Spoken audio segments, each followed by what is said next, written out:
দাঁড়িয়ে আছি নওগাঁ একটি মাঠে। কিছুক্ষণের মধ্যেই ডক্টর শফিকুর রহমান এখানে আসবেন এবং তিনি নির্বাচনী জনসভায় আসলে বক্তব্য রাখবেন। আপনারা দেখতে পাচ্ছেন লোকে লোকারণ্য হয়ে গিয়েছে। আপনারা যদি একটু জানিয়ে রাখি যে আজকে কিন্তু প্রধান অতিথির বক্তব্য রাখবেন ডক্টর শফিকুর রহমান এবং হচ্ছে বিভিন্ন আসলে নওগাঁ 1, 2, 1 থেকে 5, 6 পর্যন্ত যে প্রার্থী রয়েছে সেই প্রার্থীরা কিন্তু প্রার্থীদের হাতে আসলে তার দলীয় প্রতীক তুলে দিবেন এবং জামাতে আমির আর কিছুক্ষণের মধ্যে আসলে আসবে। আপনারা দেখতে পাচ্ছেন যে আসলে কর্মীরা স্লোগান দিচ্ছে এবং আপনারা দেখতে পাচ্ছেন যে এটি মাঠে লোকে লোকারণ্য হয়ে গিয়েছে এবং কিছুক্ষণের মধ্যে তিনি এখানে আসবেন এবং প্রধান অতিথির বক্তব্যে কিন্তু তিনি তার কর্মীদের উদ্দেশ্যে এটি মাঠে কিন্তু বক্তব্য দিতে আপনারা দেখতে পাচ্ছেন যে আসলে লোকে লোকারণ্য হয়ে গেছে।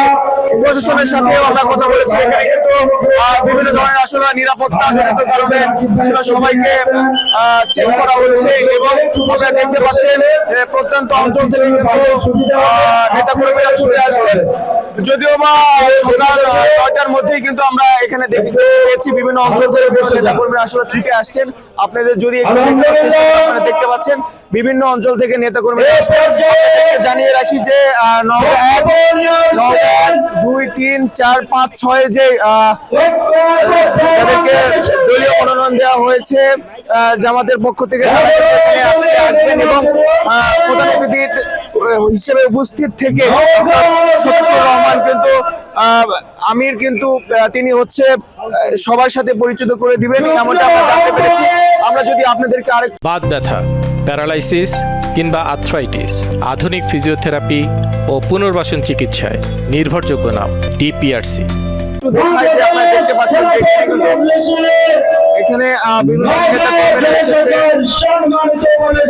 এসেছে এবং পুলিশের উপস্থিতি করছে এবং আমরা একটু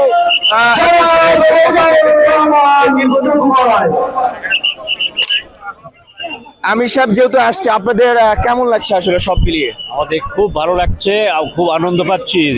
আমরা স্বচক্ষে তাকে দেখতে পাচ্ছি, দেখব এই প্রত্যাশা নিয়েই আমরা জনসভায় চলে আসছি। আপনি একটু বলবেন। আমি সবাইকে আমরা নওগাঁ জেলা পাশাপাশি নওগাঁবাসীর পক্ষ থেকে বিশাল আমরা আনন্দিত। নির্বাচনের প্রাককালে উনি আসেন, কর্মীরা আনন্দিত হবে, তারা মাঠে আরো ঝাঁপিয়ে পড়তে পারবে। সকলের সাফল্য কামনা করি এবং আমি সুস্বাস্থ্য কামনা করি। ধন্যবাদ আপনাকে। শুনছিলাম যে আমরা কিন্তু সকাল থেকে এখানে দেখছি আসলে এবং পরে কিন্তু জামাতের আমির ডক্টর শফিকুর রহমান এখানে আসবেন এবং প্রধান অতিথির বক্তব্য কিন্তু এখানে বক্তব্য রাখবেন, নির্বাচনী বক্তব্য। তো এই ছিল নওগাঁর মাঠ থেকে আমার কাছে সব